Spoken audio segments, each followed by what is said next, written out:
You are the majority leader in the Kenyan National Assembly. You are a close ally and supporter of President William Ruto, who is super unpopular right now because he and you and your party haven't delivered for the people of Kenya. Your 2022 election manifesto made 281 promises. Can you tell our audience tonight how many of those have been fulfilled over the last 2.5 years?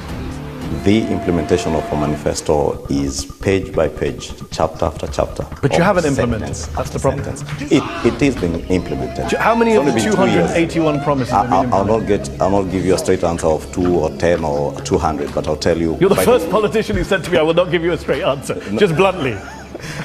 I can give you an answer. I've got the answer. It's 14 out of 281 promises. That means 95% of your promises have not been met 2.5 years in. That is your number, Mehdi, not my number. It's not my number. It's the number of Mzalendo, a non-partisan parliamentary monitoring organization in Kenya that tracks all parties. They're saying 14 out of 281. I mean, we can run through some of them.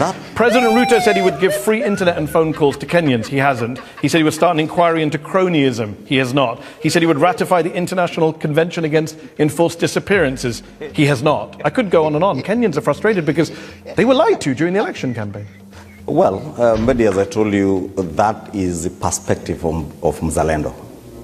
And that is their target. Well, has he ratified the International Convention against Enforced Disappearances? We have ratified very many international conventions. But has he ratified the International Convention against He said he would do it straight as he comes to power. It's been 2.5 years. He could do it with a stroke of his pen. Why has he not done it? He is yet to ratify, but it is work in progress. Was there a timeline for its ratification, according to Mzalendo? Many things had timelines on. Was there a timeline? He said he would do. No timeline. He said he would do a public inquiry into cronyism within 30 days. Has he done it? Public inquiry? Yeah, a public inquiry to establish the extent of cronyism and state capture and make recommendations. Page 61 of your manifesto. Has he done it? It's been more than 30 days. It's been 2.5 years. I'll tell you, Mehdi, if you read the NADCO report, there are recommendations on what is to be done on state cronyism, on state capture, on extrajudicial killings. That is captured in the NADCO report. But you haven't done what the manifesto called for on multiple things. And look, you know, and you admitted, to be fair, that people are unhappy. There's a perception of the government that's unpopular. Kenyans have been most upset about the cost of living. And yet, when thousands of young Kenyans took to the streets in protest of your government last year, the finance bill, your government opened fire on them, killed them, forcibly abducted and disappeared them. How do you justify such a violent crackdown on your own citizens in a democracy? First, let me say this, Mehdi. Unfortunately, all demonstrations end up with deaths, which is a very unfortunate incident. And it is not true that people demonstrate and you open fire. It is just the nature of what happens with our demonstrations, that they turn violent and the police have to intervene. And let me say that at this point, it's not just unfortunate. We all regret the loss of life during the 2022 demonstrations and even the demonstrations of June last year. Unfortunate that lives had to be lost, but it was not that fire was opened on young. Yeah, the way you talk, lives had to be lost. No, lives were taken, right? People were shot in the head. I'll tell you from the last year's demonstrations, 3 are already in court.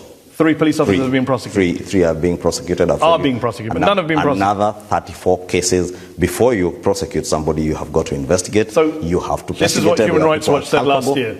Bodies of people showing signs of torture continue to turn up in rivers, forests, quarries, mortuaries. The authorities have yet to investigate or prosecute anyone for these crimes. Kenya has a history of police brutality and lack of accountability for serious abuse. So that's Human Rights Watch. You want to believe what Human Rights Watch said, not what I'm saying? Yeah. Because I'm going to believe a human rights group over a politician who started by saying, I won't give you straight answers. It is their take, Mehdi. It is their take. And I didn't come here to give their take. I came here to give my take and the perspective. So they're wrong, you think? The police officers are being held to account? They're wrong because the police officers must be held to account. But they haven't been. And that is why we have institutions that will hold them to account. I want to bring in, you are a community leader, Kenyan community leader in the diaspora. What do you make of this study that was done by a non-partisan group which shows 14 promises out of 281 in the manifesto have been fulfilled? Do you think that's what's driving a lot of Kenyan frustration? These are the messes that the current government inherited.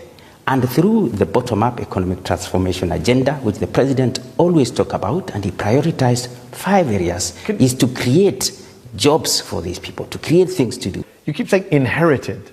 Isn't President Ruto, wasn't he a long-standing senior member of the previous government? Well, how do you inherit something you were in? Mehdi. Listen, Mehdi. What am I missing?